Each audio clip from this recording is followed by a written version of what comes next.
A un nuevo encuentro del curso del básquet latino.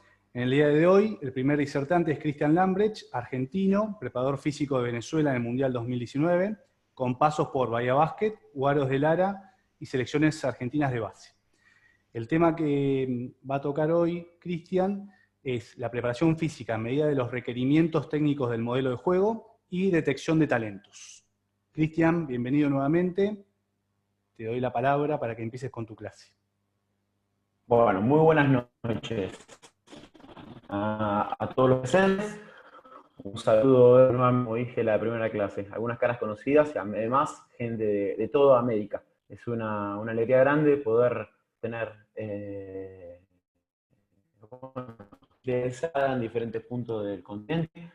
La clase está programada como para que sea el tema que dijo Juan, pero decidí en los últimos 2 días cambiar el orden, justamente. De hecho, voy a pasar a la próxima placa. ¿Sí? Habíamos dicho que la segunda clase, ¿sí?, iba a ser lo de la preparación física a medida de los requerimientos técnicos, pero creí conveniente que primero íbamos a tomar el cuarto ítem, ¿sí?, como pueden ver, demandas y requerimientos del básquetbol actual, propuestas metodológicas y soluciones prácticas, porque considero que iba a tener un orden metodológico a lo largo de las 5 clases. ¿Por qué? El primero hicimos un abordaje muy amplio, muy general, ¿sí? Si lo recuerdan, hablamos de un modelo de desarrollo del deportista a largo plazo, en donde de los cuáles iban a ser los pasos que iba a transitar el deportista o la persona de los 4, 5, 6 años que toma contacto con el deporte hasta que se retira, ¿sí? Entonces, creí conveniente que el próximo paso era adecuado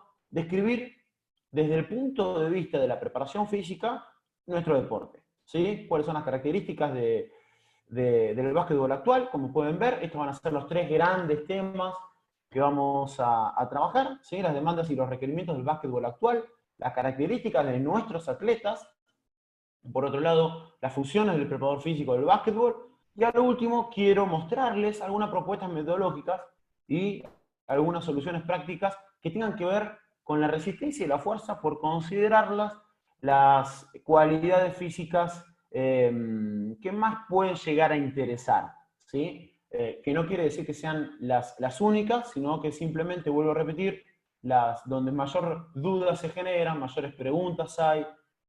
Así que les voy a mostrar una idea general acerca de las mismas. Muy bien. A la hora de elegir una metodología o una forma de trabajo, creo que son los 4 grandes tipos o 4 grandes temas que tenemos que considerar a la hora de la elección del mismo. Entonces, al menos yo me siento realmente muy cómodo y yo considero que estos 4, ¿no?, son realmente importantes para decidir qué vamos a hacer con nuestro equipo, desde el punto de vista de preparación física y hasta incluso también de la parte técnica. En primer lugar, tener información y conocer acerca de qué tipo de institución, club o equipo vamos a representar, vamos a trabajar.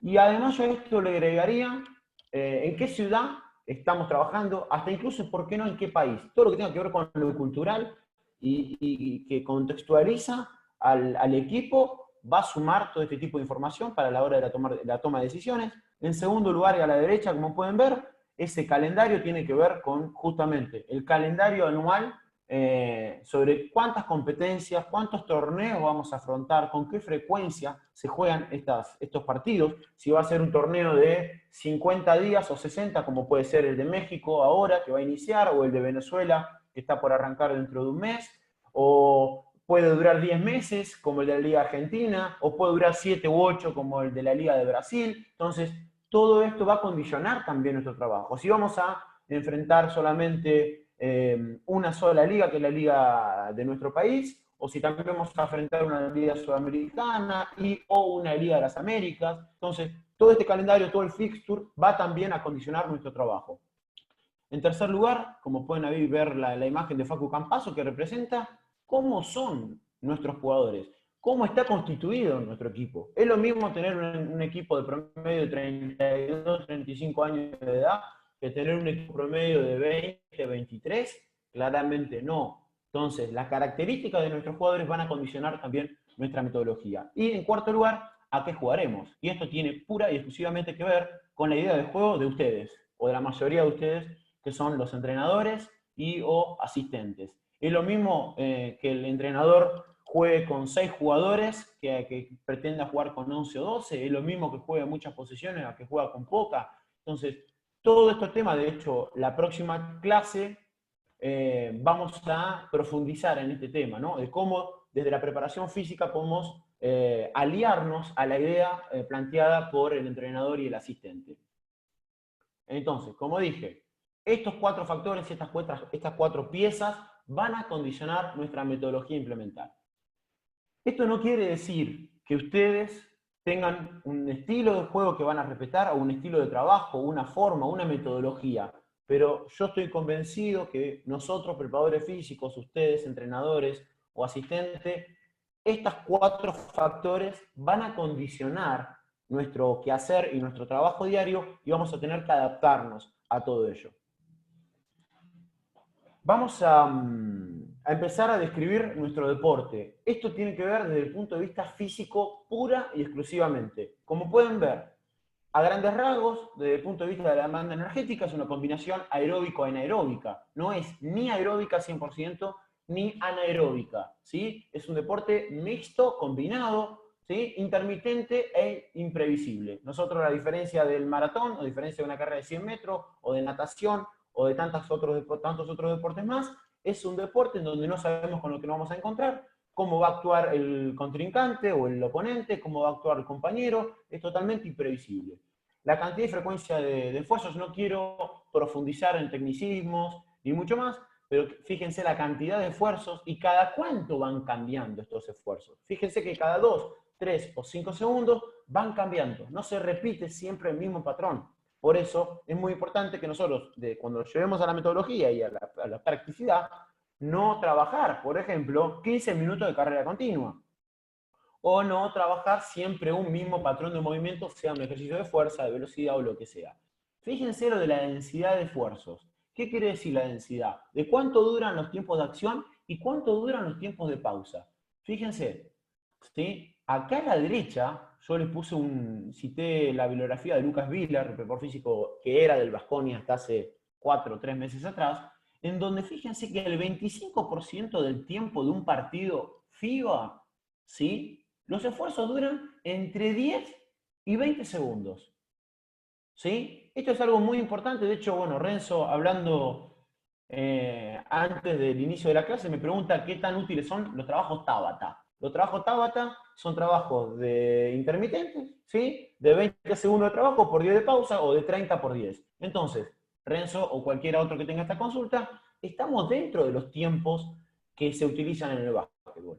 Duración total de un partido, entre que va la pelota al aire y termina el partido, entre 90 y 120 minutos. Esto tiene que ver también qué tan largo vamos a hacer los entrenamientos. ¿Duran, o mejor dicho, sirven los entrenamientos de 5 horas consecutivas o de 3 horas, donde hasta hace unos 10, 15 años atrás, cuanto más tiempo entrenábamos, estaba considerado que mejor era el entrenador o más serio era el mismo? Duración parcial. ¿Y por qué pongo la duración parcial de cada uno de los cuartos? Porque esto es un factor a tener en cuenta para la duración de los bloques de entrenamiento. Si cada cuarto de un partido, que es para lo cual nosotros nos preparamos, dura entre 15 y 20 minutos, ¿sí? A excepción del periodo cuarto, el cuarto o el último, que dura entre 20 y 30 por la cantidad de minutos que se pide por ambos equipos, o interrupciones, o fuera de juego, etc. Entonces, ¿vamos a hacer bloques de trabajo de más de 20 o 25 minutos? Es para pensarlo. Con respecto a la carga externa, que es la carga aplicada de los jugadores, fíjense la cantidad de saltos que hay por el partido oficial, entre 45 a 55, ¿sí? ¿Puede haber 80 o 100 algunos? Sí, pero es la minoría. El promedio general es entre 45 y 55 saltos. La distancia recorrida, que poco importa para el básquetbol, sí, por ahí importa un poco más para el fútbol, es entre 4,5 kilómetros y 7,5. ¿Sí? Y después, con respecto a la carga interna, entre 188 a 195 pulsaciones por minuto, ¿sí? La máxima, y el promedio, ¿sí? Es entre 168 y 180. Esto les va a servir principalmente a los preparadores físicos para conocer la carga interna o la respuesta a la carga aplicada. Hablamos de carga general, también les vuelvo a compartir este gráfico que tiene que ver con el libro de Lucas Vila, en donde presten atención la cantidad de tiempo o el porcentaje de un tiempo del partido oficial FIBA en donde los jugadores están quietos. Acá, como Curry, o mejor dicho, como LeBron y Wade, en esta posición los jugadores están de promedio, ¿no? 33% del tiempo de un partido. Y fíjense qué porcentaje, ¿sí?, de las acciones específicas a baja intensidad, de las acciones específicas a una intensidad moderada, y cuánto intensidades máximas.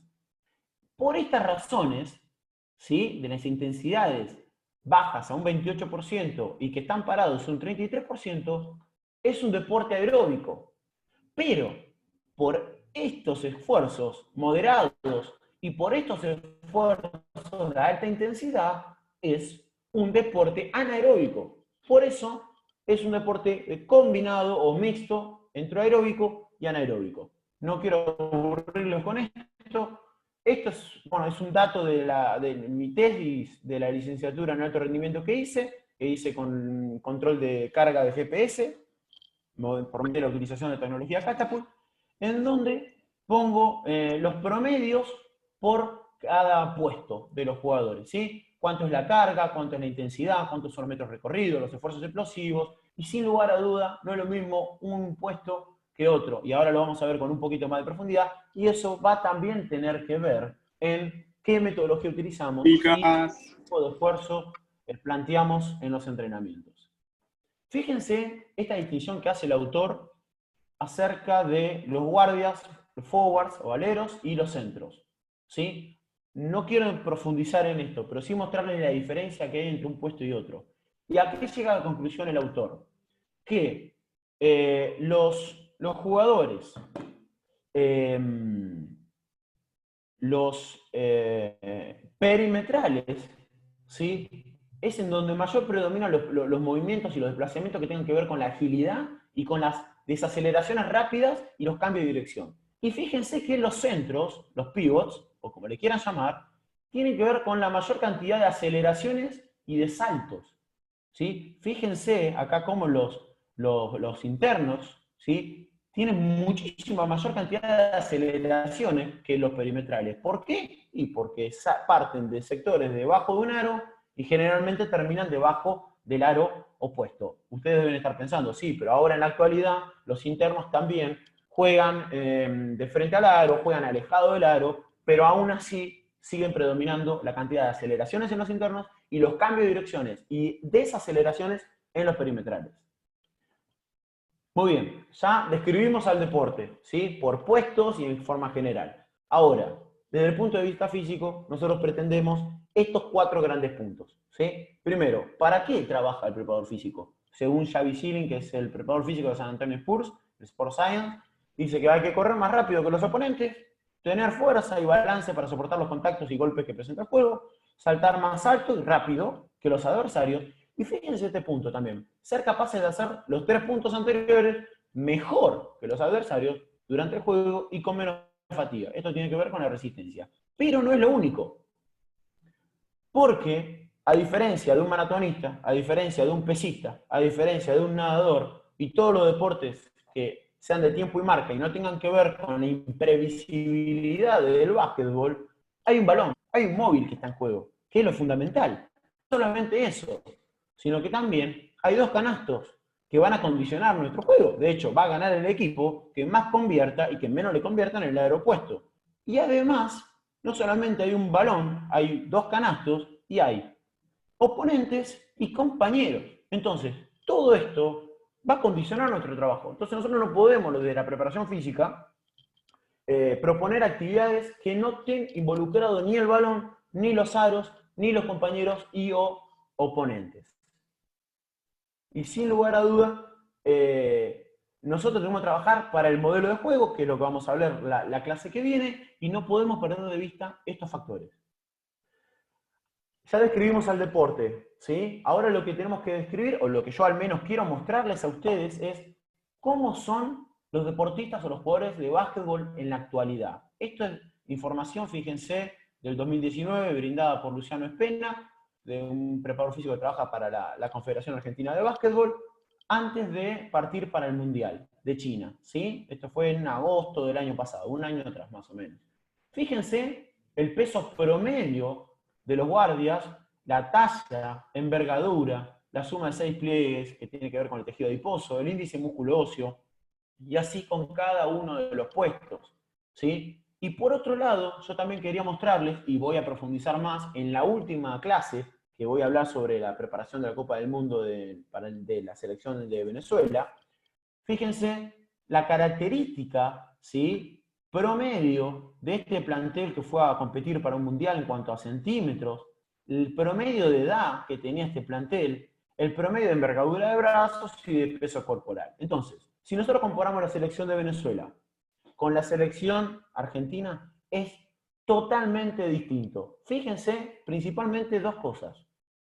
Primero, promedio de edad, 30.6, casi un promedio de 31 años de edad de este plantel, en donde los primeros, yo haciendo un análisis y una investigación, el promedio de edad de los primeros 8 equipos del Mundial fue de 26 a 28 años. Y el promedio de altura fue de 2 metros. Y le quiero contar otra cosa más. Nosotros, con ese promedio de altura, como ustedes pueden ver, porque ahí faltaba Echenique, porque no fue por una lesión de muñeca, y teníamos un equipo bajo, nosotros enfrentamos a China en el tercer partido del Mundial con un promedio de casi 2 metros 4, 2 metros 5 de altura. Y sin embargo ganamos. Y ganamos no solamente eso, sino que no recuerdo con exactitud, hasta incluso superamos por entre 15 a 20 los rebotes, la cantidad de rebotes ofensivos. ¿Qué quiero explicar? Que no es lo mismo preparar un equipo, ¿sí?, con la característica de Venezuela que con la característica de Argentina, o de Nigeria, o de Panamá, o de Dominicana, o de cualquier equipo. Entonces, las características de nuestros jugadores van a condicionar nuestra labor o nuestra metodología a implementar, ¿sí? Y ni hablar, bueno, como decía ahí, ¿no?, considerar la edad, antecedentes deportivos, lesiones, cirugía, etc. Cuanto mayor cantidad de información, mucho mejor. Calendario, como les expliqué al principio, ¿sí? No es lo mismo afrontar una competencia que 2, que 3, no es lo mismo jugar un partido, 2 o 3 en la semana que 1 o un partido cada 15 días, ¿sí? Con Guaro de Lara jugamos 4 partidos en 2 meses porque no tenían torneo local. Y después, por otro lado, en la Copa LP de Venezuela jugábamos 3 o 4 partidos en una semana. O como pasa en México, que también juegan 4 partidos en una semana. O como pasa en la Liga Argentina, que juegan a veces una vez por semana o a veces 3 o 4 veces por semana. Entonces, eso va a condicionar nuestro trabajo. Ahora, la pregunta que yo les hago a ustedes es esta. ¿Los hacemos más fuertes, coordinados, veloces y resistentes a los jugadores? O por otro lado, preparamos jugadores para que respondan a la demanda del juego y del modelo impuesto por el entrenador de forma eficientemente. Esa es una pregunta que les voy a volver a hacer la semana que viene y creo que la respuesta implícita, clara, tenemos que prepararlo para la idea del juego, no para que sean solamente más veloces o que tengan mayor capacidad o consumo de oxígeno o para que levanten 500 gramos más en el banco plano o que salten 0,50 centímetros en una placa de salto. Y pretendo que me sepan interpretar lo que estoy diciendo. Con respecto a la función del preparador físico del básquetbol, esta es una opinión totalmente personal, ¿sí? En primer lugar, el objetivo primordial es que nuestros jugadores rindan al máximo en el mayor número de partidos posibles, ¿sí? El hecho de que puedan estar presentes en todas las competencias, eso es primordial y que rindan al máximo. En segundo lugar, promover la mejora individual y grupal, y esto tiene que ver principalmente con los jóvenes, ¿sí? Y no quiere decir que no se aplique este concepto en los jugadores más longevos, pero primordialmente en los jugadores jóvenes. Más allá de la mejora colectiva, también tenemos que apuntar al desarrollo de la mejora individual a lo largo de una temporada y ni hablar de los que tienen la posibilidad a lo largo de un contrato de 2 años, 3 o 4. En tercer lugar, colaborar en alargar la longevidad deportiva del atleta. Es un concepto que se fue agregando y que yo cada vez voy escuchando más en estos últimos 3, 5 años. Y que cada vez está más presente, ¿no? Fíjense cómo fue evolucionando esto, y de hecho, dicho incluso por Luis Escola, Frigioni y Manu Ginóbili, ¿no? Ellos empezaron a cuidarse o realmente a tener muy presente el cuidado por medio de la nutrición, el descanso, etcétera, etcétera, a sus 28, 30, 32 años. Y estos deportistas llegaron a jugar hasta los 40 años, ¿no? Que no es para nada poco. Sin embargo, ellos también apostaron a tener chefs personales y también a tener preparadores físicos personales, como por ejemplo el más conocido es por Luis Ecola, de Marcelo López. Entonces, ya hay una preocupación por parte de los jugadores, por alargar su carrera deportiva. Esa preocupación yo no la noto tanto con los jugadores más jóvenes, pero ¿qué pasa? Todos estos cambios de hábito que vivenciaron estas megaestrellas de nuestro país, hablo de Argentina, yo ya la estoy viendo que la están incorporando jóvenes de 18, 20, 21 años. ¿Sí? Y eso es maravilloso. Y tiene que ver con esto de la longevidad. Probablemente y seguramente estos jugadores de 18, 20, 22 años que adquirieron ciertos hábitos alimenticios, de descanso, etcétera, etcétera, prolonguen su carrera deportiva muchos años más. Y no es para nada poco. Y nosotros de la preparación física tenemos que colaborar en ello. Ya metiéndonos de la parte metodológica o la parte práctica del preparador físico, no quiero profundizar en esto, pero esta pirámide describe las prioridades del preparador físico en los últimos 10 años, en donde nos pasamos del paradigma de lo cuantitativo, ¿no? De que cuanto más kilómetros corras, mejor, cuanto más kilos levantes, mejor, cuanto más saltes, mejor, a lo cualitativo.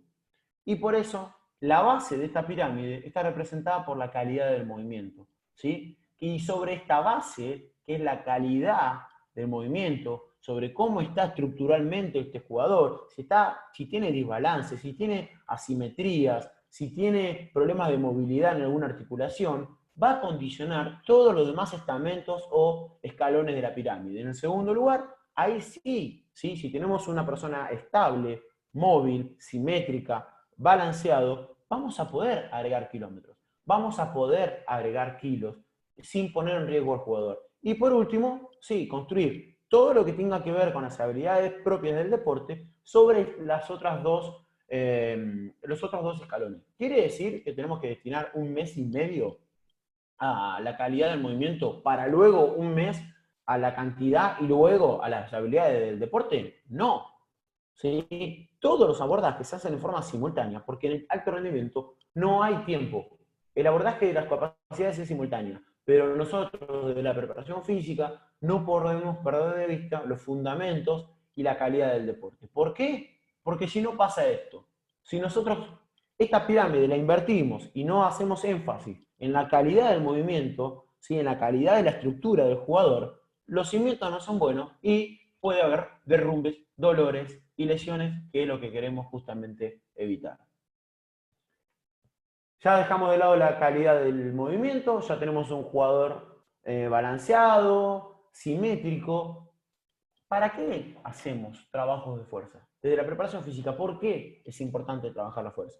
Acá les voy a detallar algunos de esos por qué, ¿sí? Para correr más rápido y saltar más alto que los oponentes, ¿sí? Con valores importantes o interesantes de fuerza, nos va a permitir eso, tener fuerza y balance para soportar los contactos y golpes que presenta el juego. No hablamos solamente de tren superior, también como estabilidad central, fuerza general, ¿sí? Todo es importante para que cuando un jugador vaya para el aro, busque cierta verticalidad en una bandeja o busque verticalidad en un lanzamiento a pie firme, no lo desestabilicen con facilidad, también facilita la recuperación entre entrenamientos y partidos. Un jugador fuerte se va a poder recuperar con mayor facilidad entre partido y partido, entre entrenamiento y entrenamiento. Ahora, ¿cómo cómo va a ser nuestra metodología? Con grupos reducidos atendiendo las necesidades grupales e individuales. Con respecto a la modalidad de trabajo, se puede hacer en turnos integrados o doble turno, trabajos individuales o grupales, trabajos optativos, y también va a tener que ver la duración y organización de los mismos. Yo estuve presente, por ejemplo, en el centro de entrenamiento de los Spurs, en donde yo, el día previo a las finales de San Antonio con Miami del 2013, Tim Duncan fue al gimnasio con el profe, yo estaba al lado, 20 minutos de entrenamiento sobre el trabajo específico, sobre lo que necesitaba en ese momento el jugador, y a la cancha, ¿sí? Entonces, el momento de la temporada, la característica del jugador va a condicionar la duración, si hacemos simple o doble turno, si hacemos grupos reducidos o grupos más masivos, si hacemos individuales. Entonces, como verán ahí, ¿sí? Lo que yo quise poner mediante esa camaleón, que no tenemos que adaptar a la realidad que tenemos enfrente. Entonces, más allá de nuestras convicciones, nuestro estilo de trabajo y demás, no podemos pecar por tercos, ¿sí? Obtusos, o enceguecernos o fanatizarnos con nuestra metodología propia, porque esa metodología va a tener que sufrir determinados cambios de acuerdo al contexto que tengamos enfrente de nuestros ojos. Si estaríamos en un curso especializado en preparación física, estaría media hora hablando de esta placa. Pero solamente quiero explicarles que en la actualidad, en el alto rendimiento, o hasta incluso en el mediano rendimiento también, y también para la vida cotidiana, no se trabaja más por grupos musculares, ¿sí? Eso es ya un paradigma del fisicoculturismo que es obsoleto. Sí se trabaja por medio de patrones de movimiento, como pueden ver. Tracción, como el patrón de empuje, el patrón de tracción, el patrón de empuje de piernas y de tracción de piernas. Sumado a eso, o complementado, trabajos de core o de estabilidad central, de antiflexión, antirrotación, antiflexión lateral y antiextensión. Todo ello partiendo de un buen diagnóstico y una buena evaluación inicial, ¿sí? A partir de eso, plantear lo que necesita el jugador o cuáles son las urgencias del equipo. Quiero compartirles dos videos, que eso era en Caracas, en el inicio de la preparación de la Copa del Mundo del año pasado, para ver cómo es una sesión de fuerza, o al menos lo que yo utilizo, ¿no? Esto va a tener que ver, esto es la parte de entrada en calor, hago una pequeña introducción para que luego la vean con tranquilidad. Esta es la entrada en calor de una rutina. Yo elegí que entrenen 4 conmigo, 4 o 5 jugadores, luego 4 o 5 jugadores y luego 4 o 5 jugadores, entre 45 y 50 minutos cada grupo. Este era el primer grupo, si mal no recuerdo, y fíjense, no los quiero aburrir, quiero que vean el video.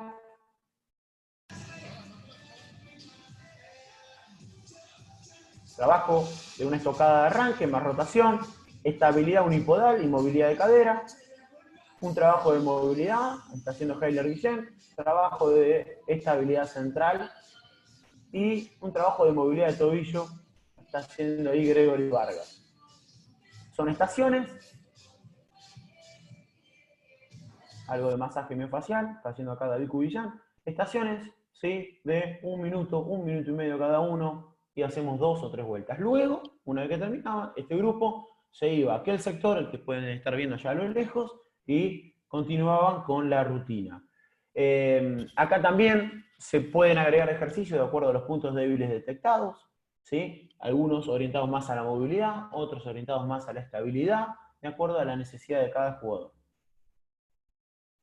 Este es otro video que ya esto era en Beijing. Nosotros llegamos una noche previa a este día que ustedes van a ver. Estábamos en un hotel, estábamos a casi 1 hora y media de la cancha más cercana. Entonces, con el entrenador jefe decidimos no ir a entrenar, preferimos que esas 3 horas de traslado, optimizarla en tiempo de recuperación o de trabajo. Entonces, ¿qué hice? En el hotel, que era un muy buen hotel, con unas buenas instalaciones, gimnasio, pileta y una parte de cinta que estaba al lado justamente de estos dos salones, decidimos entrenar. Entonces, hacía también grupos de A4, grupos de A5, reducidos porque tenés mayor control sobre ellos. Entonces, cada media hora iban sumándose los jugadores y iban rotando. Entonces, esto también pertenecía a una parte de la entrada en calor, esta parte, y luego van a ver en otra habitación, en otro lugar, otro grupo de jugadores ya trabajando sobre la parte de fuerza, la parte principal. Y después pasaban a la parte de cinta y la parte cardiovascular.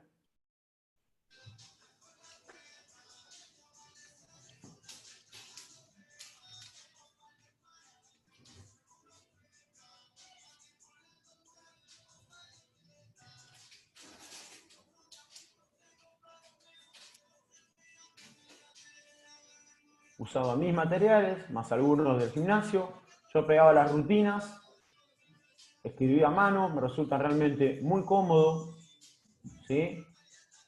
Y la practicidad, yo soy un abanderado de la practicidad y la comodidad. Así que utilizaba esa forma. Acá estaba el otro grupo que ya había hecho la entrada en calor, ¿sí? Y trabajaba sobre los patrones principales. Como pueden ver, este es un empuje de piernas, este es un empuje de tren superior. Dos de jugadores en pausa, mientras otros dos jugadores trabajaban. Te vuelvo a repetir. Dos rutinas en dos países distintos, en dos momentos distintos de la preparación de la Copa del Mundo. En la última clase voy a mostrarle un poco más, que tiene que ver con trabajos de fuerza que yo utilicé y que iban dirigidos a determinados jugadores de acuerdo a el momento también de la preparación en la que estábamos. Habíamos viajado casi 10, 15 horas el día previo, entonces eso también iba a condicionar mi trabajo. Eso fue referido al tema de de fuerza, perdón. Ahora vamos a trabajar, les voy a mostrar acerca de trabajos de resistencia, ¿sí? Que también está como, hay una concepción de que son las dos cualidades más importantes, y también yo coincido, ¿sí? Tanto la fuerza como la resistencia, más una buena calidad de movimiento, son las cualidades sobre las cuales deberíamos edificar a la preparación física de nuestros jugadores de básquetbol.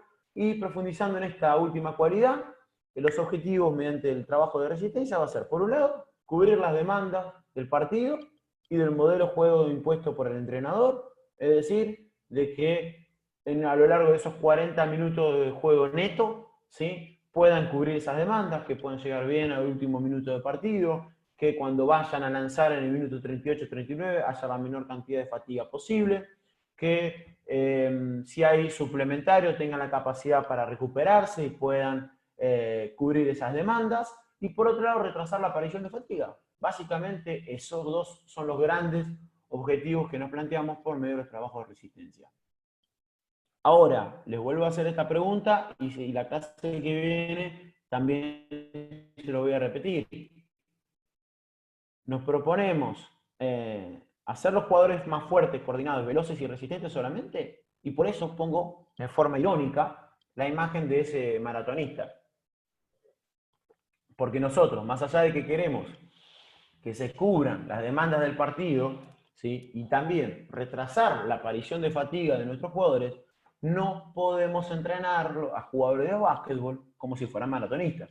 ¿Esto qué quiere decir? No podemos trabajar a nuestros jugadores mediante métodos continuos en plena etapa competitiva, o no podemos pretender que el 50% de nuestro entrenamiento lo ocupe el preparador físico, haciéndolo correr a los jugadores yendo y viniendo para todos lados, porque no olvidemos que más allá de la preparación física hay dos canastos, dos cestos, dos aros, hay un balón, hay oponentes y hay compañeros. Y eso es lo que va a condicionar nuestro trabajo y es lo principal. Entonces nosotros, desde la preparación física, tenemos que trabajar en pos del modelo de juego que propone el entrenador y cubriendo las demandas y los requerimientos del básquetbol.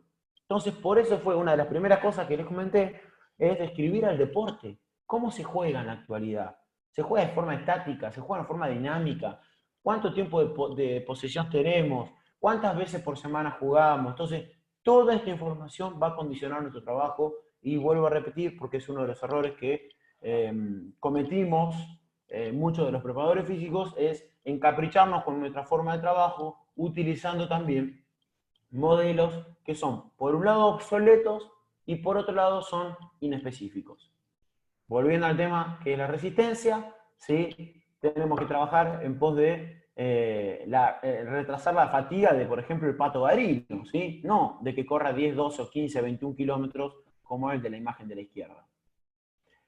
Quiero mostrarles un video muy simple que representa el test que yo utilizo, que es el de 6 minutos. Este es el primer día de la preparación para la Copa del Mundo de China, ¿sí? Básicamente es un test súper, pero súper simple, que es durante 6 minutos corren de una línea final a la otra los jugadores, tratando de alcanzar la mayor distancia posible, y contabilizamos la cantidad de canchas y metros recorridos, y yo a partir de eso hay ya información y suficiente cantidad de datos históricos y hasta incluso de cada uno de los puestos para ver en qué nivel y en dónde, cómo se encuentra el jugador en la actualidad. La pregunta de ustedes es, sí, bueno, pues yo también conozco el yo-yo test, yo también conozco el yo-yo test de recuperación intermitente, conozco el test de Mills, conozco el test de Cooper, conozco, hay un montón más, sí, yo también los conozco, los sé, pero vuelvo a repetir, yo soy un abanderado de la practicidad y de optimizar el tiempo. Entonces, este test, por un lado, en 12 minutos o en 6 minutos, incluso si tenemos personal suficiente, podemos evaluar a 10, 15, 20 o 30 jugadores, que no es poca cosa cuando, por ejemplo, en una preparación para la Copa del Mundo, en 50 días tiene que preparar para semejante competencia. Y por otro lado, hay datos de referencia, ¿sí? Específico de básquetbol y hasta incluso por puestos. Este test, bueno, lo proponen Ezequiel Aballén y Mario Mouche. Yo lo utilizo, ¿sí? Porque me resulta práctico y me permite optimizar tiempos. Eso es lo que yo considero que es sumamente importante a la hora de decidir tomar un test u otro. Ya tenemos la información, ya sabemos cómo está su cualidad de resistencia del jugador o del equipo, y esta es una metodología, no voy a profundizar en esto por tema del tiempo principalmente, que propone Xavi Gini, vuelvo a repetir, Sport Science y preparador físico de los San Antonio Spurs en la actualidad, en donde plantea una metodología, en donde él plantea de lo general a lo específico, en donde en una etapa competitiva, ¿sí? O pretemporada, deberíamos situarnos en este sector y en una pretemporada o postemporada sobre estos primeros escalones. ¿Por qué? ¿Cuál es la lógica que persigue? Desde trabajos continuos y muy generales e inespecíficos a lo más específico y a trabajos más intermitentes y de alta intensidad, como hablamos de que se trataba nuestro deporte. Entonces, es una metodología que realmente me gusta mucho y de hecho ahora en unas placas siguientes voy a mostrar algo que llevé adelante en Bahía Baja en ese momento con un jugador que volvió a una lesión y es realmente positivo. Antes de eso, quiero mostrarles un ejemplo, ¿sí? De una propuesta práctica que utilizábamos tanto de la preparación física como con el entrenador jefe, en ese momento Fernando Duró, con el equipo de Guaros de Lara, que nos preparamos para la Liga de las Américas del año pasado, en donde quedamos en un segundo lugar. Fíjense, jugadores tenían que llegar a una determinada cantidad de conversiones, trabajaban 3 jugadores, otros 9 descansaban, eso llevaba unos 20-30 segundos, y luego se iban alternando, ¿sí? Nosotros contabilizábamos la cantidad de conversiones, a partir de eso estipulábamos un tiempo, o sea, si yo quiero que corran de un lado a otro durante 10-15 segundos, tengo que poner 9-10 conversiones.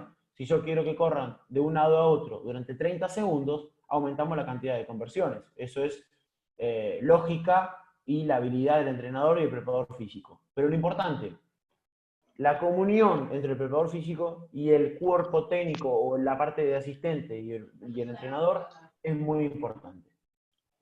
¿Sí? Y si hasta incluso tienes más personal y tenés más canchas, que no es la realidad de la mayoría de nosotros, puedes vivir por puestos. Cuando, por ejemplo, los 2 bases reciben y tiran, y quizás los internos van hasta abajo o hacen un pick and roll y reciben y definen, o caen como si fueran los trailers, o como le quiera llamar cada uno de ustedes, pero básicamente lo que yo pregono es la comunión entre el preparador físico y el entrenador y los asistentes. Quiero mostrarles esta propuesta que también plantea en su tesis doctoral de Lucas Viller, el preparador físico del que era del Baskonia, en donde apunta a trabajar el peor escenario. ¿Qué es el peor escenario? Worst scenario, como le quieran llamar. Simplemente es a partir de, a ver, si tenés un GPS o sistema de un control de ese estilo, de acelerómetros, poder conocer cuánto duran los peores momentos desde el punto de vista cardiovascular de un partido, ¿sí? Si son 2 minutos, 3 o 4, ¿sí? Y cuánto dura y qué características tiene, ¿para qué? Para que a partir de esos momentos, ¿sí? De los partidos en donde, por ejemplo, erramos la pelota, hay un error, corre en contraataque el equipo contrario, erra, corremos nosotros al contraataque, erramos, durante 4 o 5 errores o que se erró a la conversiones, que no hubo conversiones, son los peores escenarios. Entonces, eso lo tratamos de trasladar a los entrenamientos, ¿sí? De forma tal de que nosotros ya preparamos mental y físicamente al jugador para esos momentos, y no que se enfrenten a esas circunstancias del juego y no estén familiarizados. Entonces, la propuesta de este preparador físico, y hasta incluso muchísimos de ustedes lo deben haber hecho en sus clubes, porque yo lo he hecho hace 15 años también, pero hay que conocer el por qué y qué otra vuelta también le podemos encontrar, es jugar partido normal y por otro lado el no stop game, o sea, no parar el juego, es decir, no paramos el reloj, no hay tiros libres, hay reposición inmediata con otro balón en caso que haya fuera, no hay minutos, o también incluso modificar las reglas. En este caso en Baskonia hacía 2 o 3 series de 4 minutos, ¿sí? Y algunos periodos de descanso en donde, por ejemplo, estos jugadores veían videos en estos minutos de descanso, en donde también lo cognitivo entra en juego. Y vuelvo a repetir, esta comunión entre entrenador en jefe, asistente y el preparador físico es realmente muy importante, porque el preparador físico debe dosificar los esfuerzos, dosificar las pausas, y el entrenador en jefe muchas veces decir qué van a hacer, qué acción priorizaría, etcétera, etcétera. Esta es la metodología que yo llevé adelante, más allá de decirle un sustento científico o teoría, quiero mostrarle que también esto lo pude llevar adelante en el 2018-2019 con Martín Fernández, en mayo-junio, él volvía de una lesión de su rodilla, y por cada semana eran objetivos distintos, planteados por diferentes escalones de esta metodología de Xavi Schilling, y recién después de este mes de trabajo, le hice el test en 6 minutos, y luego continuamos con los trabajos. Estas son las diferentes metodologías que solamente quiero compartirlas, ¿sí? Trabajos intermitentes, trabajos de esfuerzos repetidos, o trabajos de intervalos de sprints o de velocidades máximas, o intervalos cortos o intervalos un poco más largos, pero todo bajo la modalidad esta nueva que hay de entrenamiento HIIT. Esto quiero compartirlo con ustedes para que vean las diferentes formas de poder llevarlo adelante en un entrenamiento. Fíjense, por ejemplo, en el de la izquierda hacemos trabajo físico y luego hacemos la parte de entrenamiento, técnico-táctica. Como así también se pueden hacer 3, 4, 2 minutos de trabajo de HIIT o un trabajo físico, una parte técnico-táctica, o agua, por ejemplo, vuelven, trabajan de vuelta con el profe, otra vez con la parte técnico-táctica, agua, otra vez entrenamiento con el profe, otra vez trabajo técnico-táctico. Si en definitiva, en un partido, no es todo en forma regular, es totalmente cambiante y los esfuerzos se van alternando. Esto es una forma de planificar, de forma general, no quiero profundizar, pero lo importante es del abordaje simultáneo de las capacidades prácticamente todos los entrenamientos. ¿Por qué? Porque si yo la velocidad, por ejemplo, la trabajo una sola vez por semana, ¿sí? Y el miércoles que viene me cambian el partido o un viaje o pasa algo y no entrenamos la velocidad, vamos a pasar casi 15 días sin trabajar esta cualidad. ¿A dónde? ¿En dónde? Si todos los días hacemos un abordaje simultáneo de las capacidades, ¿sí? En forma de contagotas, ¿sí? Por decirlo, o aleatoria, depende del autor, como le quieran llamar, es mucho más efectiva. Esta es otra herramienta que quiero que vean, que tiene que ver con cómo manipular la intensidad de los entrenamientos. Cómo la hacemos más intensa, representado en color rojo, y cómo también la hacemos menos intensos a nuestros entrenamientos. Fíjense cuáles son las posibilidades. Nivel de oposición, ¿sí? Si nosotros tenemos un 1 versus 0, 2 versus 0, 3 o 4 o 5 versus 0, no es lo mismo que hacer 1 contra 1, o 2 contra 2, 3 contra 3, y ni hablar de un 4 contra 4 o 5 contra 5. Y ni hablarse a eso también te ha condicionado los espacios o dimensiones de la cancha. No es lo mismo hacer un cuarto o media cancha que un medio 3/4 o utilizar toda la cancha, ni mucho menos tampoco el volumen. No es lo mismo entrenar 60 o 75 minutos que entrenar 75 o 2 horas o más de 2 horas. No es lo mismo que ustedes, entrenadores o asistentes, intervengan las pausas sean de 3 minutos, que sean de 1 a 3 o que duren menos de 1 minuto. ¿Sí? Hablamos de la pausa de tomar agua, descanso o lo mismo. Y ni hablar de las intervenciones de ustedes, entrenadores o asistentes.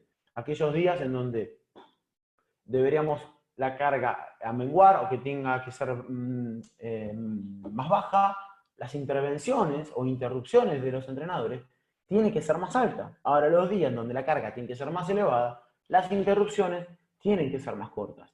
Y ni hablar que lo mismo es la cantidad de jugadores presentes. No es lo mismo entrenar con 3 jugadores que entrenar con 15 o 12. ¿Sí? Entonces, estas son las diferentes opciones que disponemos los entrenadores o preparadores físicos o asistentes para manipular la carga, y de acuerdo a eso la llevamos a lo rojo o a lo elevado o a lo verde y más bajo. Este sistema, que es de semáforo, o como le quieran llamar, a mí me resulta muy útil, y hasta incluso a cualquier persona, al decir hoy entrenamos con una carga verde o una amarilla o una roja, es de fácil distinción.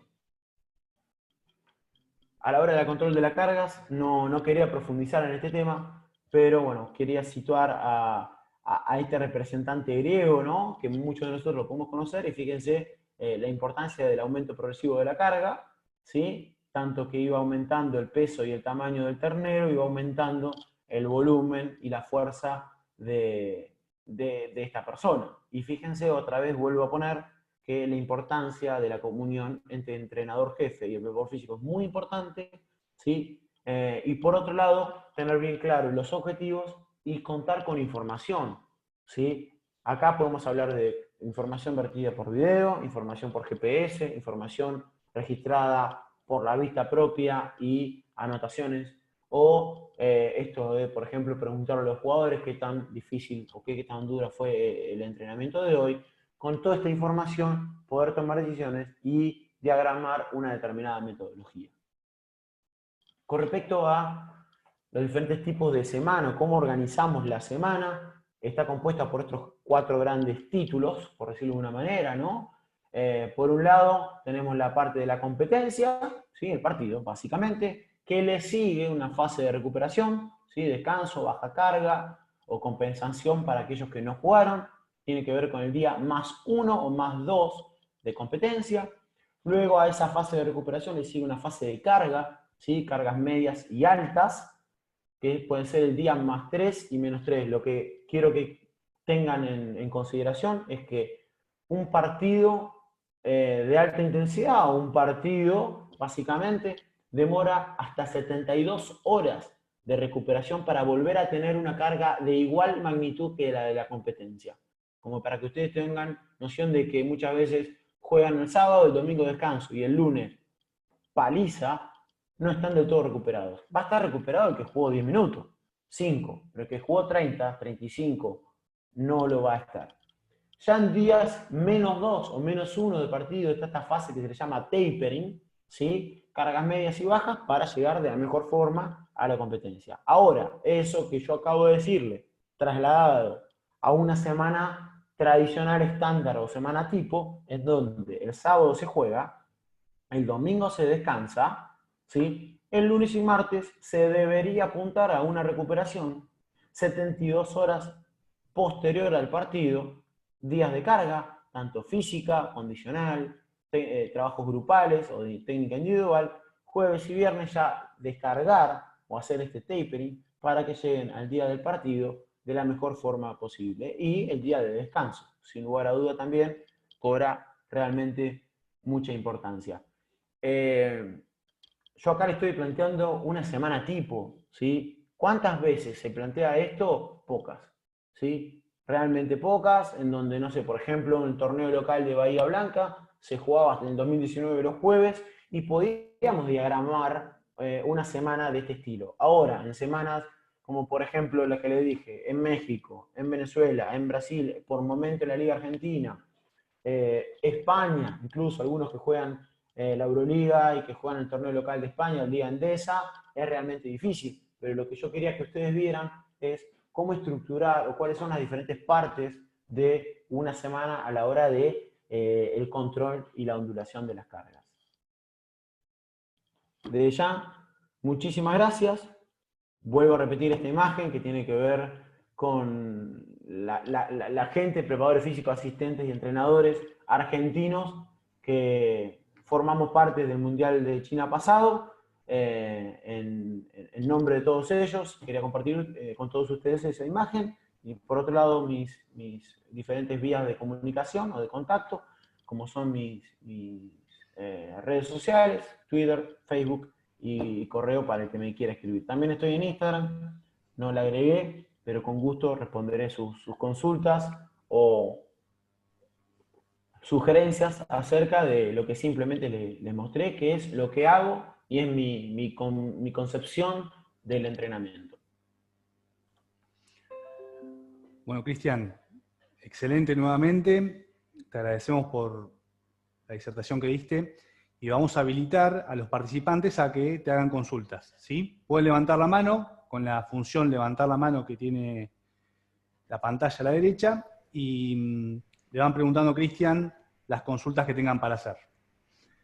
Mientras tanto, vamos a ir compartiendo en el chat los links y archivos de todos los videos y clases que tuvimos hasta el momento, para los que preguntaron y aún no la tienen, ¿sí? Bueno, consultas, escuchamos. Pueden levantar la mano o avisar y le pasamos... Que tenemos acá. Que levanten la Tony, mano. te escuchamos. Sí, no, pero la mano, ahora te explico, Tony, cómo se levanta la mano. Ahí. Dale, habla, arrancá.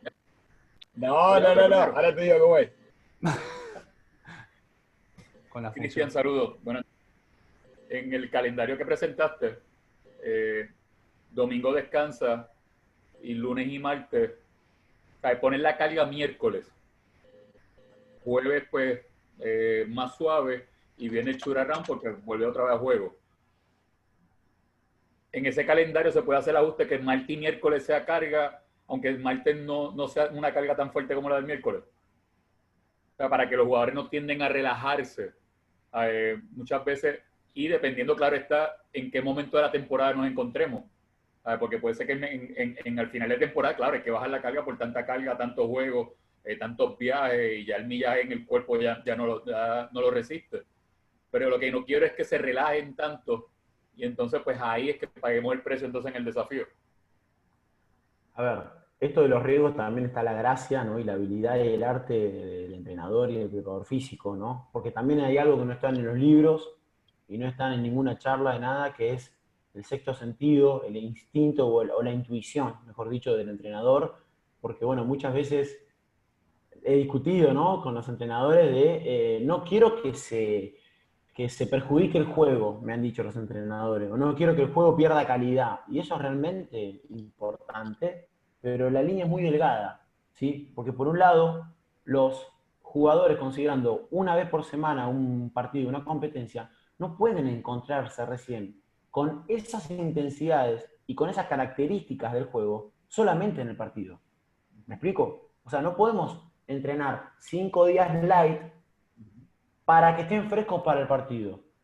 Porque vos, bueno, está, de hecho, Tim Gabbett, uno de los autores o uno de los referentes de carga, control de carga, dice que la vacuna ideal para la lesión son las altas intensidades. Y desde el punto de vista cognitivo, también. Ahora, en relación a tu pregunta, podés apretar el martes, pero va a depender también de todo, como iniciamos la charla, Tony. Si vos tenés jugadores de 35, 38, 40 años, van a tardar más en recuperarse. ¿Qué vamos a hacer con esos pillos? ¿Qué vamos a hacer Y quizás si vos tenés 3 jugadores de 35, 40 años y los demás jugadores de 20, 25, y ahí es donde está el arte y la habilidad, ¿no? Bueno, chicos, ustedes, suficiente por hoy, o ustedes se quedan haciendo esto en este aro, ustedes se quedan haciendo este otro, ¿sí? Y ahí yo pongo la imagen que, bueno, yo aprendí hace como 10, 11 años atrás de un gran referente mío, que es Marcelo López, la del malabarista, ¿sí? Cada pelota que tenemos nosotros es una cualidad física, ¿sí? Entonces, ¿qué tiene que hacer el malabarista? Pegarle a la pelota, que es la velocidad, la resistencia, la fuerza, la calidad del movimiento, para que estén siempre en el aire y ninguna se caiga. Ahora, hay que ver cómo a cada pelota, si le pegamos con el codo, si la mano, le pegamos fuerte, le pegamos despacio, ahí está la habilidad. Porque esto, lo que yo le dije, por más que yo soy muy empírico y trato de llevarlo toda la experiencia, es teoría. Estamos hablando acá, no estamos haciendo. Pero cuando, si Dios quiere, se levante esta porquería de la pandemia y volvamos a la cancha, ahí es donde tenemos que trasladar todo esto que estamos hablando y diciendo. Y ahí vemos si el martes, Tony, apretamos mucho o apretamos poco, o a quién apretamos y cómo apretamos. No, cuando salgamos de la pandemia, todo el mundo va a estar ready, porque todo el mundo va a tener con tantos deseos de practicar que van a estar a 90 millas, 100 millas. Ganas seguro que van a ver de trabajar, porque hace 5 meses que vivimos escuchando y viendo videos y etcétera, etcétera. Pero, a ver, yo no quiero caer en esta palabra o en esta respuesta fácil, ¿no? Y depende. Pero muchas veces el depende es cierto. ¿Cierto? Porque vos no podés trabajar a la selección argentina, y por eso puse el jugador argentino por un lado y el jugador venezolano del otro, de la misma forma. Totalmente. Y muchos fracasos, sí, justamente, sí, vienen de la mano de la falta de cintura. Y todos los que estamos acá presentes sabemos a qué me refiero con la falta de cintura. Y no debe ser la primera vez que escuchan sobre este tema. Ahora, una cosa es la cintura y otra cosa es perder las convicciones. O sea, no estamos hablando de entrenar live para que los jugadores no se enojen y puedan llegar bien al partido. Es entrenar como se debe entrenar, o como cada uno cree y considere que es la forma ideal de entrenamiento, pero considerar todos los factores, dónde estoy parado, qué jugadores tengo, cómo es el fixture, etcétera, etcétera. Correcto. Gracias, Cristian. Gracias, Tony. Bueno, Román Gioria. Román, te escuchamos.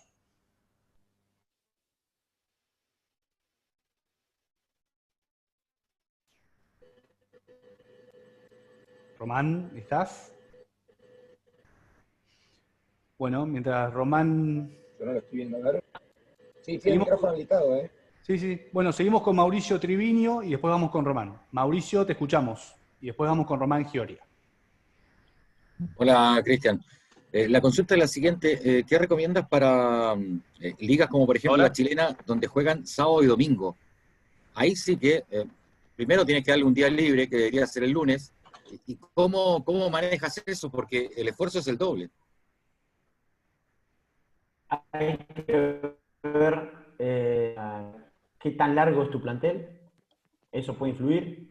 ¿Sí? Y después yo lo que haría es una buena recuperación del lunes, el martes a la tarde volvernos a juntar y hacer una carga baja, el miércoles un poquito más de carga, y el jueves carga moderada y una parte, un 50% como mucho del entrenamiento de alta intensidad, para después volver a cargar, a descargar, porque además de esto tenés el viaje, ¿sí? Y por lo que tengo entendido, en Chile no hay tantas distancias como puede llegar a ver en Argentina, o como puede llegar a ver en Brasil. Entonces, No, las distancias se notan cuando te juegas la final solamente, entre comillas. O sea, no, porque ahí es el sur y el norte, pero si no, no se nota tanto. Pero es el hecho de la carga. O sea, me parece que quizás la pretemporada es mucho más importante en equipos que juegan los 2 días el fin de semana. Bueno, tocaste un tema clave, que es esta concepción, o yo lo considero mito, acerca de que la pretemporada es la parte más importante del año. Y yo no estoy de acuerdo. ¿Por qué? Y ahora te digo por qué. La pretemporada dura 4, 6 semanas. Si tenemos mucha suerte, 8. Como 8 semanas, ¿sí?, pueden ser más importantes que el resto de las 44 semanas restantes. Un profesor mío del profesorado me decía, la pretemporada más importante es el año previo. Es lo que hiciste vos durante todo un año. Porque vos en 4 semanas vas a estimular cualidades físicas, ¿sí?, pero no podés edificar la cualidad física de un jugador y que con eso, como si fuera un tanque de nafta, que de acuerdo a lo que tenés, que va a durar un año. No es así. La pretemporada, a mi entender, es simplemente el nexo entre la postemporada, después vemos qué hacemos. De hecho, en la cuarta clase, sí, en la cuarta clase vamos a hablar de este tema, ¿sí?, donde vamos a hablar de la pretemporada, la postemporada, de la etapa competitiva. La pretemporada es el nexo entre la postemporada y la parte competitiva. Es construir el equipo, construir cualidades físicas que ya deberían haber estimulado en la etapa anterior, en la postemporada, para prepararse a la etapa competitiva. Y de hecho, algunos, tanto la pretemporada como los primeros meses de la competencia, lo utilizan como una prolongación de la pretemporada. Los primeros Los primeros 6, 8 partidos, por ejemplo. Hasta incluso algunos el Super 20 en la Liga Nacional. Entonces, la pretemporada yo la desmitificaría, lo derribo ese mito de que no es la parte más importante del año. La parte más importante del año es el año mismo y qué hiciste vos antes de llegar a la pretemporada. En la actualidad, en el alto rendimiento, es casi inconcebible que un jugador llegue a la pretemporada sin haber hecho nada. Eso fue evolucionando con el tiempo. No quiero profundizar aún más en la pregunta, pero hace Juan Espil, que muchos de los que están acá lo ven el mejor lanzador de la historia de nuestro país, a los 18 años salía a correr con un plan de Omar Correa en la playa. Era un visionario, un distinto. Ahora, en el 2000 o 2005, en vez de salir a correr, tenía que hacer alguna que otra pesa. En el 2010 ya no se salía más a correr en la postemporada solamente. Además tenía que trabajar la técnica individual y los puntos débiles, porque es el momento ideal para eso. Entonces, yo sacaría ese mito, o lo derribo, de que 4 semanas o 5 son más importantes que las 50 semanas de la etapa competitiva. Perfecto. Bueno, gracias Mauricio. Román, ¿ahora estás? A ver, no Ahí sé si se ¿Se escucha. Sí, ahora sí. Ah, bueno, gracias, gracias. Buenas noches, Cristian. Felicitarte y agradecerte. Muy buena la exposición. Me interesó porque estuve leyendo lo de los 6 minutos, el test de 6 minutos. Mi pregunta es cómo trabajás después y qué intensidades utilizás después. O sacás un resultado de esos 6 minutos, de acuerdo a lo que corre cada uno. ¿Cómo sigue? Román, buenas noches. Buenas noches. Justamente yo ese test no lo uso para dosificar trabajos posteriores. Justamente yo lo uso para ver cómo llegan los jugadores físicamente a un inicio de una preparación para la Copa del Mundo. Yo lo tomé, fíjate, el 7 de diciembre cuando tomé contacto con Guaros, y lo tomé el 10 de enero post 15 días 20 de receso por las fiestas. Entonces yo lo uso para eso, no para dosificar carga, es decir, que en un trabajo intermitente de 15 segundos tiene que correr 75 u 80 metros Claro. de forma neuromuscular. No lo uso para eso. Bien, y respecto a la pregunta que te había hecho Renzo, que dijiste el tema de los tabatas o los trabajos que pueden ser o no ser tabatas de 20, 30 segundos con la mitad de pausa. ¿Qué opinión te trae esos trabajos? Le mostré el cuadro que el 25% de un partido FIBA dura entre 10 y 20 segundos. Por lo tanto, el 20 segundos de trabajo por 10 de pausa, como estipula este fenómeno que fue Tabata, ¿sí? Es útil. ¿Sí? Ellos estipulan hasta los 4 minutos de ese trabajo, que pueden ser hasta incluso 30 por 10. ¿Sí?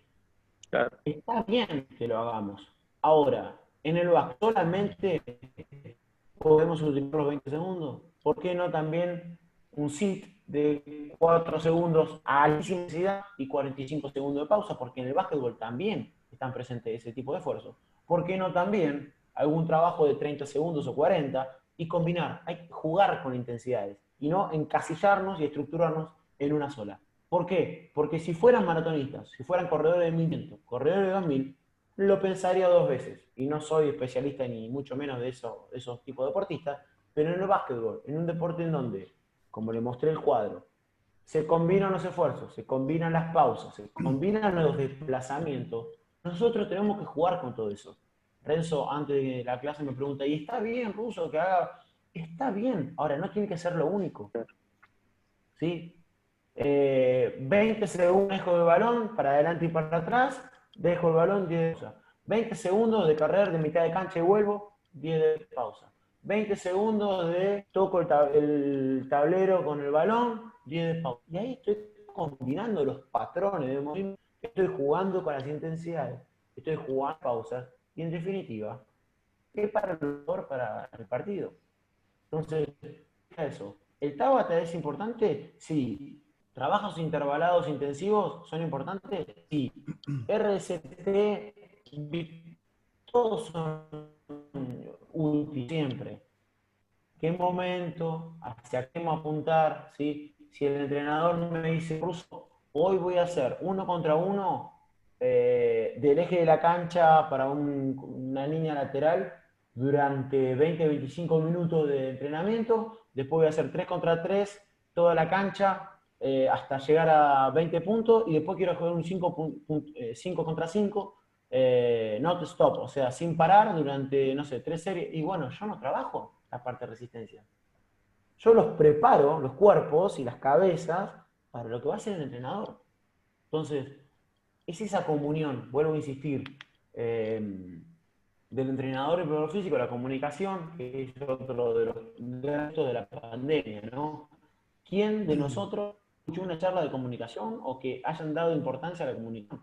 Entonces, bueno, los jugadores se tienen que comunicar entre la cancha y que nosotros no fuera. Entonces, usufructuemos de ese gran concepto que es la comunicación para ponernos de acuerdo, a ver qué hacemos, qué no hacemos, qué hago yo, qué haces vos. Y ya me fui de tu pregunta. Pero el Tabata es una buena herramienta. Muchas gracias. Gracias, Román. Bueno, Hernán López, últimas 2 preguntas, la de Hernán López y la de Daniel Allende. Hernán, te escuchamos. Buenas noches. Hola, Cristian. ¿Cómo andás? Buenas noches. Mi consulta va por el lado de cuando vos tenés un formato de torneo, pero de repente tenés que jugar un torneo que tiene otro formato. Nosotros acá en el sur jugamos poco, y por ahí te toca jugar un argentino de clubes, que son 3-4 partidos en 3 días, o un argentino de selecciones que en una semana jugás entre 1 y 2 partidos. ¿Qué consideraciones hay que tener en cuenta con ese cambio de formato, digamos? Bien. Nosotros, ¿para qué trabajamos? Para preparar a los jugadores o jugadoras para esos formatos de competencia. Entonces, ¿cuál es mi sugerencia? Jugamos una vez por semana. Bien. Yo tengo un lapso de tiempo sin competencia. ¿Qué haría? Exponer a los jugadores a esas exigencias de 3 partidos en 3 días para que se familiaricen con eso. ¿Cómo reaccionan mental y físicamente a esos estímulos? Entonces, si construyendo y estando bien preparado físicamente un equipo, martes, miércoles y jueves, partido amistoso interno o entrenamiento de alta intensidad. ¿Te acordás de lo rojo? Sí. Hernán. Bueno, Sí. martes, miércoles y jueves los expongo a eso. O construyo, a ver, que desde el punto de vista pedagógico, una semana, un partido por semana de entrenamiento, la semana siguiente 2 días o 2 partidos consecutivos, la semana siguiente 3. Porque depende, a ver, en la pretemporada, segunda semana de entrenamiento y ya los expones a 3 entrenamientos de alta intensidad consecutivos, y es muy probable que las fugas existan y haya lesiones o parecido. Pero yo prepararía al jugador para el escenario con el que se van a encontrar. ¿Sí? Nosotros, es algo que también fue positivo, por ejemplo, para la Copa del Mundo, ya sabíamos, con el calendario del fixture en la mano, que jugábamos en días alternos, lunes, miércoles y viernes. Jugamos con Polonia, Costa de Marfil y China. Y por suerte pudimos tener cierta injerencia en los partidos de Italia y de China previos, en donde tengan un formato parecido. Entonces ya los jugadores, mental y físicamente, se preparan para una semana de ese estilo. Ahora, en el Mundial 19 de Egipto y de Grecia que estuve, una carnicería, 4 partidos en 6 días, 7. Si podés exponer los jugadores a esos formatos, mucho mejor. Pero es preparar al jugador desde todo punto de vista para el que se va a encontrar. ¿Sí? Yo quiero que sepa tirar de mano izquierda a mano derecha porque en el partido se van a encontrar situaciones así. Yo quiero que el jugador sepa atacar por el perfil derecho como por el izquierdo porque en el partido se van a encontrar con eso. Y también desde el punto de vista físico. Y sin lugar a duda, lo mental también está estrechamente relacionado. Muchas gracias. Está servido, Hernán. Gracias, Hernán. Bueno, la última pregunta, Daniel Allende. Te escuchamos, Daniel. Buenas noches. Hola, buenas noches.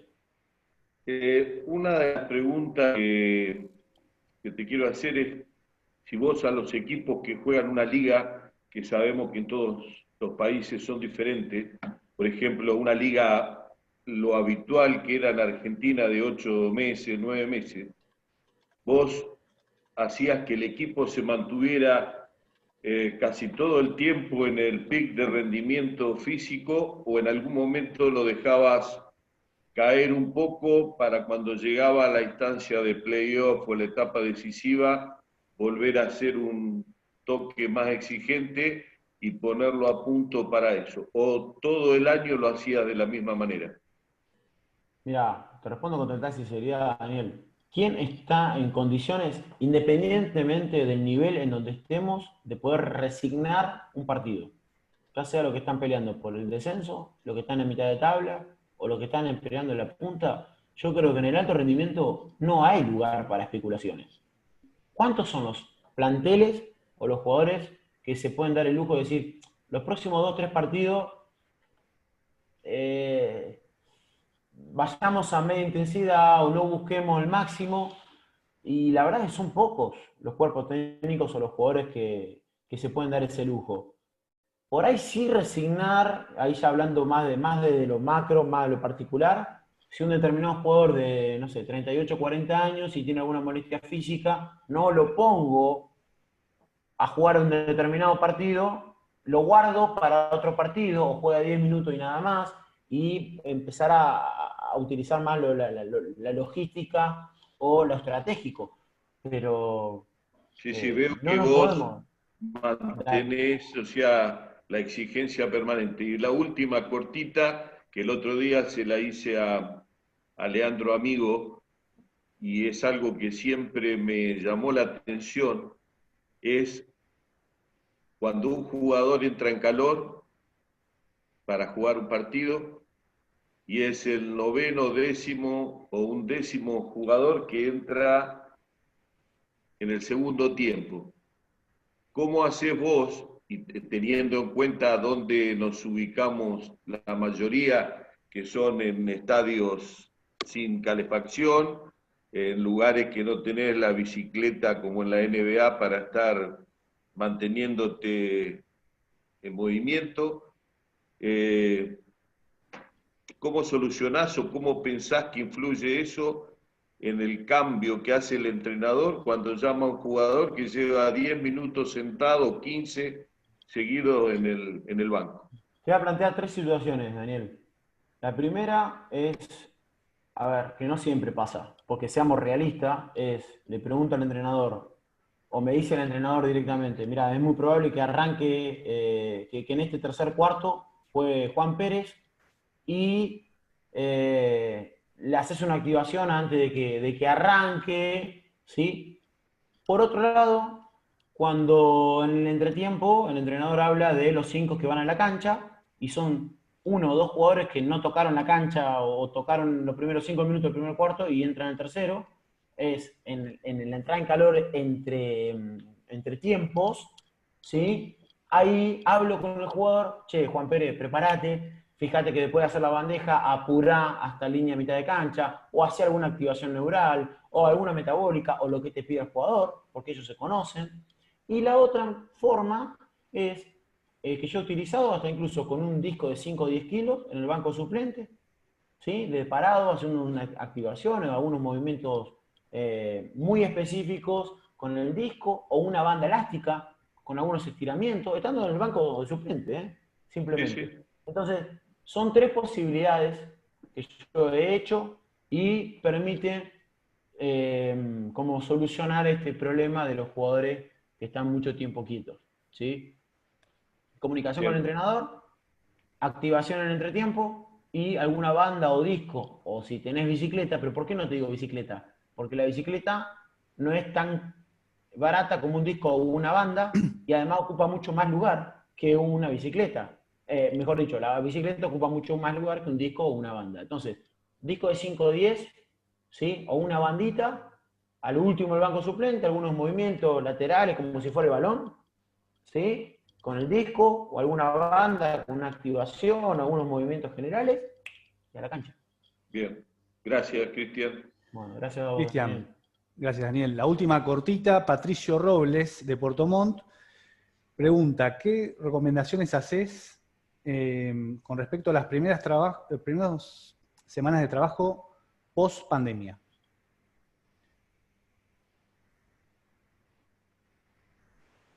Bien, hola Patricio, con respecto a los trabajos post pandemia, el título es aumento progresivo de las cargas. Es uno de los principios más importantes del entrenamiento, junto a otros más, pero es el primordial a tener en cuenta y a considerar cuando volvamos, no sé cuándo, a los entrenamientos. Hablo de una cancha de básquet, el que tenga la posibilidad, o de fútbol, lo que sea. Arrancar 3 veces por semana y no 6, como todos quisiéramos. Arrancar, en vez de entrenamiento de 2 horas, arrancar de 1 hora, con interrupciones altas. ¿Te acordás? La columna verde, Patricio, que mostré la placa. Bueno, empezar con una semana en donde predominen los verdes y haya algún que otro amarillo. Y con el paso de las semanas, ¿sí?, que predominen los amarillos con respecto a los verdes, y con el paso de la semana, más rojos, amarillos que los verdes. Pero el aumento progresivo de las cargas. ¿Y de qué hablo? No hablo de GPS, no hablo de nada complicado. Hablo de tiempos, hablo de cantidad de estímulos semanales. Ya con eso, suficiente. Muchas gracias. Desde el punto de vista físico, ¿sí? Desde el punto de vista físico. Eso es lo primordial. Bueno, Cristian, excelente nuevamente. Muchísimas gracias y bienvenido a Argentina. Sabemos que hace algunos días que llegaste desde Venezuela.